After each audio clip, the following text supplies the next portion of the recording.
Now, on 105.9 FM and streaming worldwide on the WMAL app. O'Connor and Company. It's 5:07 on Thursday, last day of July. Holy Moses, tomorrow. It's officially now the dog days of August. That's a thing, right? Is it dog days of summer, or is it specifically the dog days of August, Julie? Goodness. Julie Gunlock is here. Hi. Yeah. Oh. Now that you say it, dog days of summer. Right? Right? But I thought, yeah. Anyway, it's the last day of July. Coming up at 7:05, Charlie Spearing is going to join us because Kamala, Charlie wrote a book about Kamala Harris. Yeah. Way ahead of the curve there. And Kamala announced she is not running for governor of California. You know why? I've got an idea. I'll explain coming up in a bit. Okay. Also at 7:35, Steve Moore will join us on yesterday's economic news. Great GDP numbers, and of course, interest rates won't budge. 8:05, KT McFarland, and 8:35, Tim Carney, Washington Examiner. Huh. Oh my gosh, this story. Yeah, Steve Descano. Yeah, once again, Steve Descano, not really understanding what law and order means and enforcing the law in Fairfax County. The story is, vivid. We'll get to those details coming up in a bit as well. Also, we got to give you details about a product recall. This one caught my eye because I think it affects our show. Julie, I don't know if you saw this. You're a big Celsius drinker. That is sort of your caffeine injection device of choice. Yeah. And did you see that the maker of Celsius also happens to be the maker and distributor of High Noon, the vodka-based cocktail drink so many people enjoy? And apparently there was a factory glitch, and many of the alcohol-based beverages have been released and put on shelves under the Celsius label, which explains a lot of your behavior recently. It's like getting a special bonus prize. Any information on where those are? Because I want to, I want to warn the people in that location. Yes, exactly. Not drive over there during the break. No, I think you've already got a few stashed away. Wow, this Celsius isn't making me more awake. Yeah, can you imagine? You want your caffeine jolt, and I know some parents who let their kids drink this stuff. Well, that's stupid, but I will tell you, I think it's very nice of the company. I mean, It is. Who doesn't need a 9 a.m. cocktail? Can I tell you, the cynic in me thinks they did this on purpose for attention. Because now we've mentioned both brands, haven't we? Well, we have. Both That's High some Noon and earned Celsius. media. There you go. Yep. So Kamala Harris is not going to run for California governor. A lot of people thought she would. A lot of people thought she'd do the Dick Nixon, right? Nixon ran for president after being vice president. It's an uncanny comparison, actually. He was vice president under Eisenhower. Then he ran for president in 1960 against John Kennedy. He won, but Lyndon Johnson rigged the vote in Texas and gave it to John Kennedy, allegedly. So Richard Nixon did not win the presidency. He went off to his home state of California to sort of regroup, decided to run for governor of California, lost to Jerry Brown's dad, by the way, Pat Brown, who was governor of California for 8 years in the 60s before Ronald Reagan succeeded him. And that's when Nixon gave that famous press conference where he was yelling at the media after he lost the election in 62. He said, well, you won't have Dick Nixon to kick around anymore. Mm-hmm. But then, of course, 6 years later, he triumphantly returned to national politics, beat Hubert Humphrey in the 68 election, and became president for 2 terms. But the second term was upended a bit. I can't remember exactly what the details were there. Anyway, the point is, Richard Nixon, one of our finest presidents, did that exact, and Kamala Harris was on course to do that same thing. She was vice president, then she ran for president, got humiliated in a utter defeat, much more so than the Nixon-Kennedy race.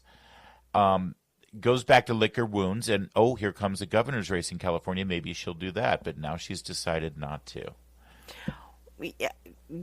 Which, thank goodness for the country. But do you think, Larry, that she's gonna just wait it out? And don't get ahead of yourself here. Okay. Thank goodness for the country, because she might be doing this because she wants to run for president again. That's right. That's right. In fact, if she wants to stay in politics, that's the only other option. Both Senate seats are locked up by Democrats right now, so she's not going to go back to the Senate. But here's my hunch. She doesn't want to be governor, and she doesn't want to return to the Senate for the same reason. She doesn't want to have a hard job. She doesn't want to do a lot. See, if you think about it from Kamala Harris's perspective, being governor of California or being the senator from California requires a lot more work than being president of the United States. Hear me out. I'll explain. Her perspective on the presidency, watching it close hand from a front row seat, is Joe Biden.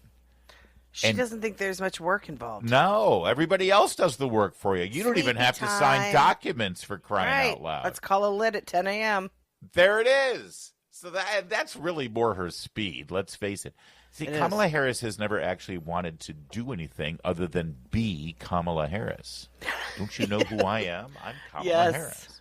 Yes. And so I think that might be a big part of her decision-making process. The fact of the matter is, as glamorous as it may be, and as much access you get to special events like Lakers games, and you get to go to very fancy dinners at the French Laundry in Napa Valley, California. That's true. When you're governor, you get all that stuff. But at the end of the day, it actually is quite a bit of work, and you have to deal with the California state legislature, and they're nuts. Well, also, let's not forget that Gavin Newsom hasn't exactly left the state in great shape. I mean, there's going to be a lot of cleanup. And, if she does have presidential ambitions, she doesn't want that on her record. Oh, that's fair to say, too. Yeah. Oh, and also, by the way, it's not like the Democrat nomination is just going to be handed to her. She's going to have to go through a primary process. She's not used to that. Right. right, exactly. Yeah, that's are you As kidding we've seen. Me?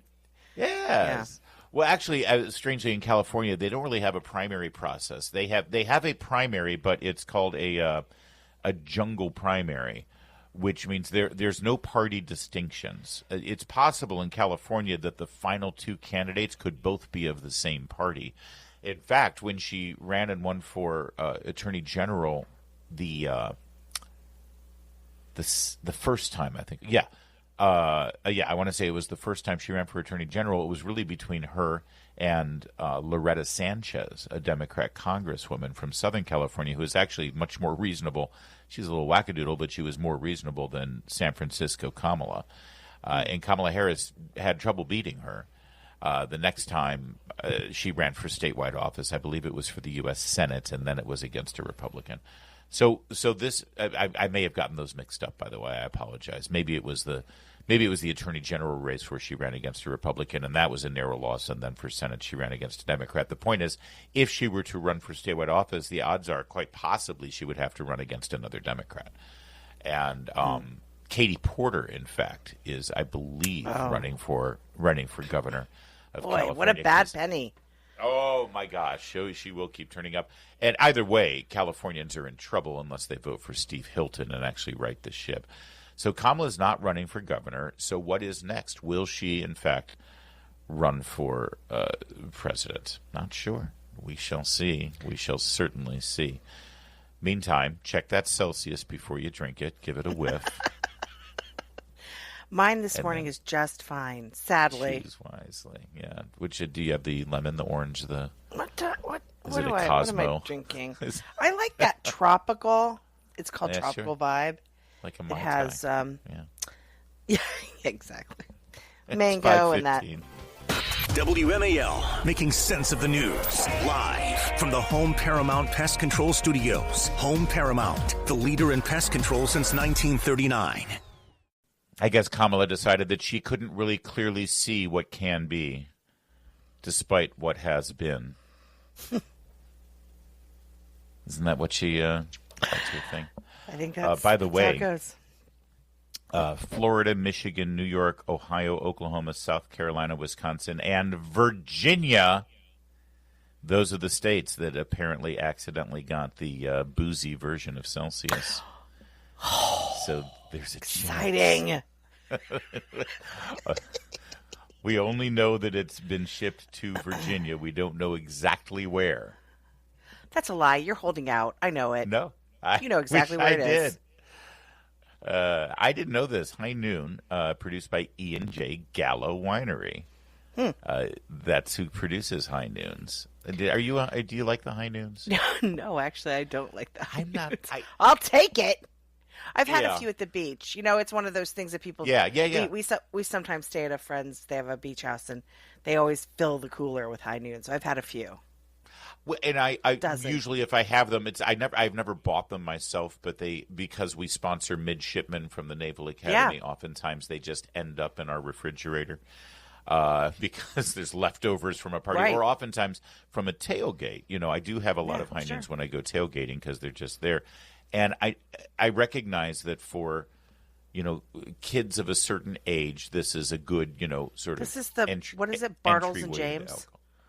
Yeah, Bartles. well, I was just going to say, it's like, okay, when I was your age, we had the Bartles and James wine coolers, and I promise you they were 10 times better than these things. Oh, definitely. High Noons, they have kind of an aftertaste that's just sort of... they're very sweet. It's unpleasant. Yeah. There's a black cherry version that I don't mind. But honestly, if I want to have alcohol at a mix your sporting own. event, yeah, I'll either get a cocktail or I'll have a beer. Yeah, and at our age, we're always like vodka soda. You know, it's like cutting the sugar out, so it's like exactly. Or Straight wine. vodka. Wine's not too caloric, but yes, you're right. But there you go. You have a chance in Virginia. Heads up, Virginia. Want to head out and load up on some Celsius, and you might get lucky. There's no other discerning characteristic on these cans other than here. This is what you're looking for. I mean, excuse me. This is what you're trying to avoid. You want a. These would be the Celsiuses in the Astro Vibe Sparkling Blue Raz flavor. Okay, it's the one I avoid. Is Not it? anymore. Not anymore. Not today, you don't. And they were shipped from July 21st to July 23rd. So just go into your local store. Say, do you have the Celsius Astro Vibe Sparkling Blue Raz? And when did the shipment come in? The funny thing And is then that's a flavor my middle son sometimes chooses. Yeah, has he been acting a little sometimes loopy? has one before, which my son Has he been talking like Nancy Pelosi recently? No. I think we've avoided any kind of mistakes there. But all right. Well, there you go. You are now alerted. Yes, that if thank you. The Celsius that is labeled Astro Vibe Sparkling Blue Raz, shipped July 21st to 23rd, could potentially, in fact, be an alcoholic High Noon. It's going to be a run on them. I feel like I've done a big, big service. You're a good guy. For local stores here. I think perhaps Kamala Harris is a big Celsius drinker. She often sounds a little slurred. Oh, yes. Over the past 6 months, I spent time reflecting on this moment in our nation's history, is her statement. And the best way for me to continue fighting for the American people and advancing the values and ideals I hold dear. I am a devout public servant. Isn't it interesting how they exchange religious terminology for their work in government? Generally speaking, if you use the term devout, it has to do with your religious faith. Yeah. But no, for her, this is her religious faith. I'm a devout public servant. Do you feel like she served the public, do you? No, she served herself. No. Willie Brown felt served, but that's a whole other story. From the earliest days of my career, I have believed that the best way I could make a difference in people's lives and fight for a better future was to improve the system from within. She is the system. It's been a profound honor to do that work and serve the people of California and our nation as a prosecutor. Oh, did you know she was a prosecutor? Attorney General, United States Senator, and Vice President. She said she gave serious thought to asking the people of California for the privilege to serve as governor. She says, I love the state, its people, and its promise. It's my home. But after deep reflection, I've decided that I will not run for governor in this election. I wish she had added, because honestly, I don't see how this state can be improved. Gavin Newsom, we have had 8 years of Jerry Brown, then 8 years of Gavin Newsom. mission accomplished. There's Yeah. no challenge. California's in great shape, right? I need a challenge. Right. Yeah. All right. So hold your breath. Kamala Harris could, in fact, be planning to run for president, and that would be fantastic. Maybe she'll even make it to the Iowa primary. The woman has never gotten one primary vote her entire career running for national office, but maybe 28 is the year. It's 5:23. Coming up, we'll give you the latest economic news and why Trump's latest report surprised the so-called experts. And then again, coming up at 7:35, we'll talk to Steve Moore about it all. Keep it here. It's 5:30.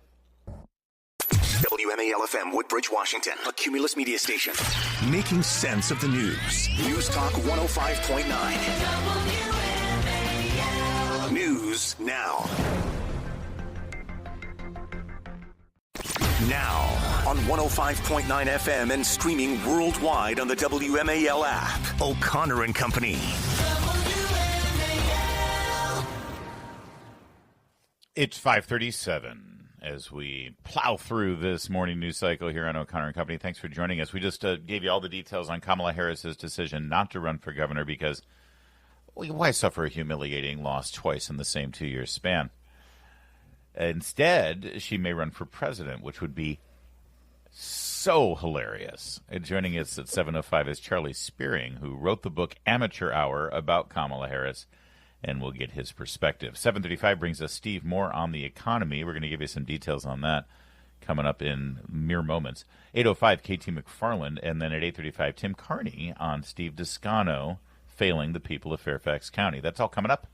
It's Larry O'Connor alongside Julie Gunlock here on this morning extravaganza. Good morning, Julie. Good morning. Drinking your Celsius?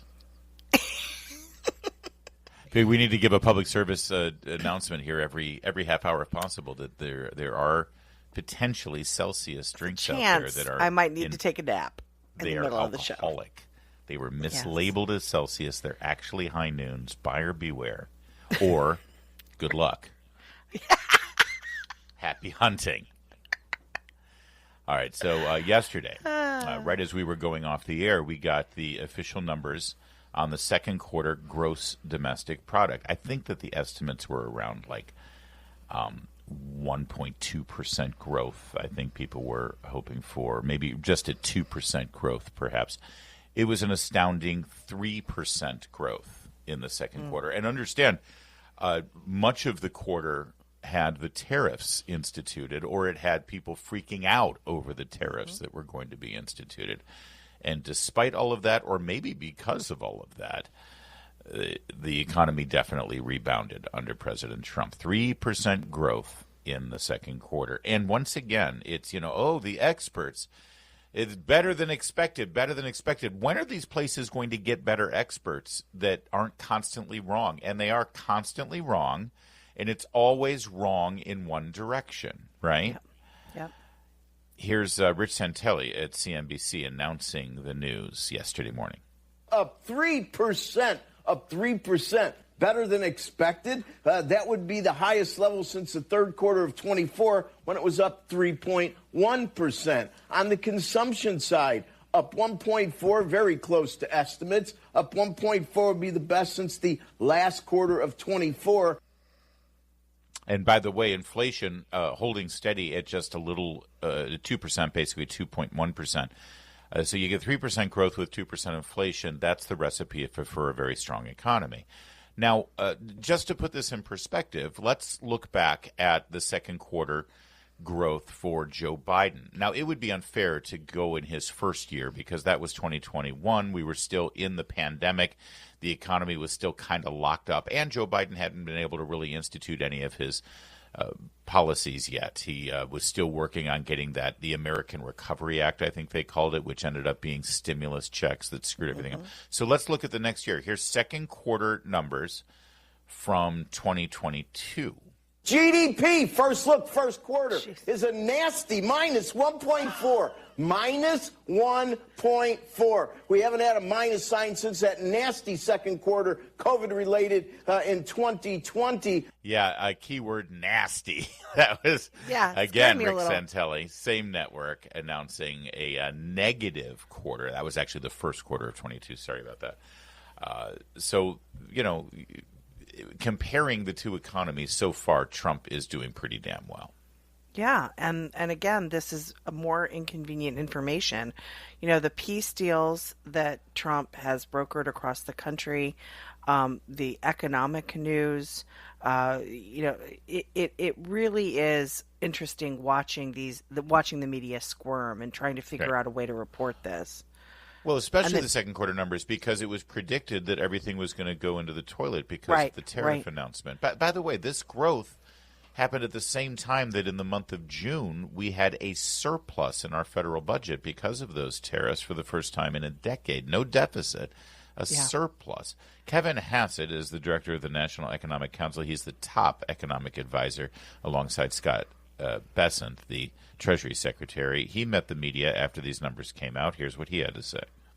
Yeah, it's really one of the best GDP announcements or releases that you could imagine, because there's blockbuster growth way above expectation, and there's also a real almost collapse in inflation. It went down by about 1.5% all the way down to 2.1%, which is the Fed's target. And so to have high growth with low inflation and also high income growth, personal income growth was 3%. That's just like about a sweet spot for a GDP release. And I will add that all of this happened while $127 billion in tariffs was raised, which is clearly not harming the American consumer. And we've been downsizing government in order to be more fiscally responsible. 70,000 federal jobs have been reduced, and 5%. There was a 5% reduction in federal government spending while all this was going on. That's right. While reducing government spending and reducing the government workforce, this all happened. So this is private sector growth. So great news all around. Everyone's happy, right? Well, not if you're a Democrat. Right. Here's Chuck Schumer dumping all over the numbers. And while the Trump administration will try to wave rosy headlines about the Q2 number, today's GDP number is in fact a mirage. Because some ominous numbers lurk under the hood. There you go. That's the Prince of Darkness. It's a mirage. Ominous numbers lurk under the hood. All right, fine. Listen, it's not good to be a Democrat right now because you're actually rooting against the American people and against the American economy. That's their platform. Their platform is everything's negative, everything's bad, America stinks. Right. That literally this vote for me. Yes. All right. It's 7:35. Steve Moore, economist, is going to join us to unpack this and unpack the announcement from Jerome Powell, the chairman of the Federal Reserve. We'll give you the details of that in a moment, but spoiler alert, the economy is doing great. So, of course, we're going to keep our foot on the brakes, and we will not give you an interest cut. That was the announcement. We'll give you the details next. It's 5:43. Mark Levin, weekdays 6 till 9 on 105.9 WMAL, making sense of the news. So we had the scene over at the construction site known as the Federal Reserve last week with President Trump standing along Jerome Powell, putting some pressure on him, hoping that he would reduce interest rates. Then you get your GDP numbers in as strong as they were. No sign of inflation, no concerns over inflation, and so far no negative repercussions from the tariffs. So a lot of people thought, okay, maybe today's the day. Maybe he'll actually loosen up the interest rates. Remember, he's done it before, right before an election when it really helped Kamala Harris. He did it. So maybe he'll do it again. Well, here was the announcement yesterday by Jerome Powell. The unemployment rate remains low, and the labor market is at or near maximum employment. Inflation has come down a great deal, but has been running somewhat above our 2% longer-run objective. In support of our goals, today the Federal Open Market Committee decided to leave our policy interest rate unchanged. The risks of higher unemployment and higher inflation appear to have risen, and we believe that the current stance of monetary policy leaves us well positioned to respond in a timely way to potential economic developments. In other words, yeah, sure, things are great, but what if soon they're not? What if? Exactly. What if we still think, listen to this, we still think the tariffs are going to be a problem? This is a policy fight that he's having right now. Yeah. It's like he doesn't like the tariffs. He doesn't like that Trump has done the tariffs. He's sure, he's bound and determined that the tariffs are going to be bad.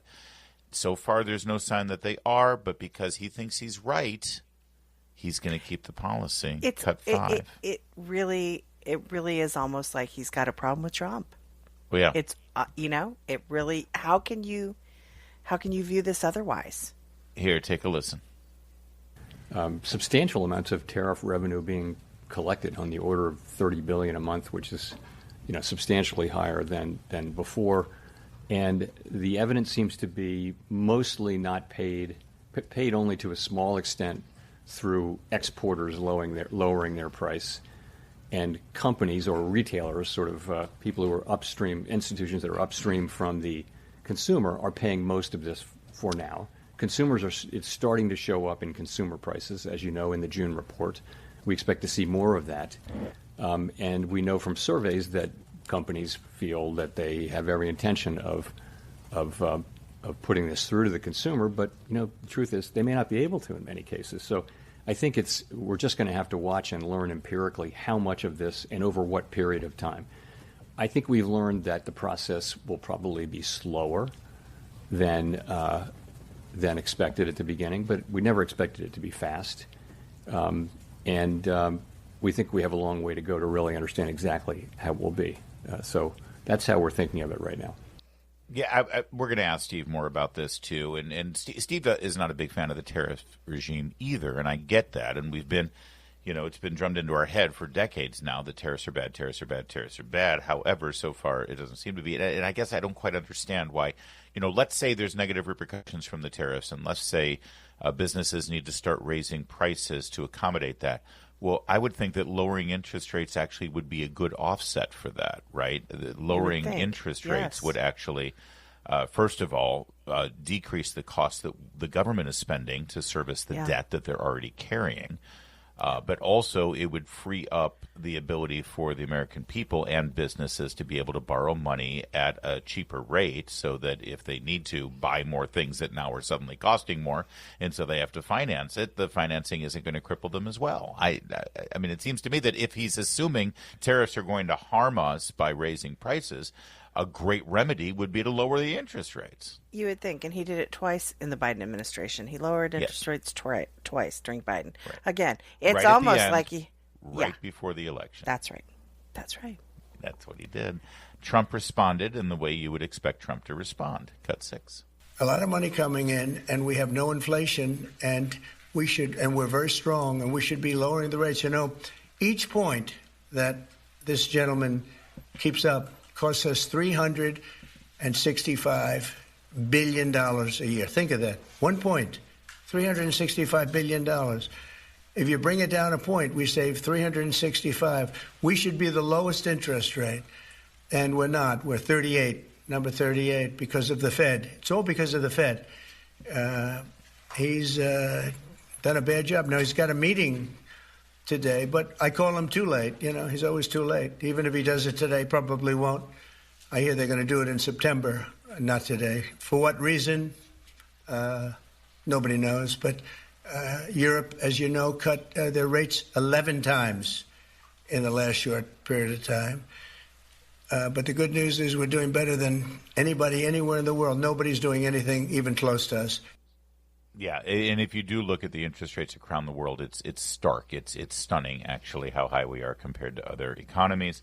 Of course, that criticism of Jerome Powell is a far cry from what he said last month about the chairman of the Fed, which I believe he summed it up in this fashion. So we have a stupid person, frankly, at the Fed.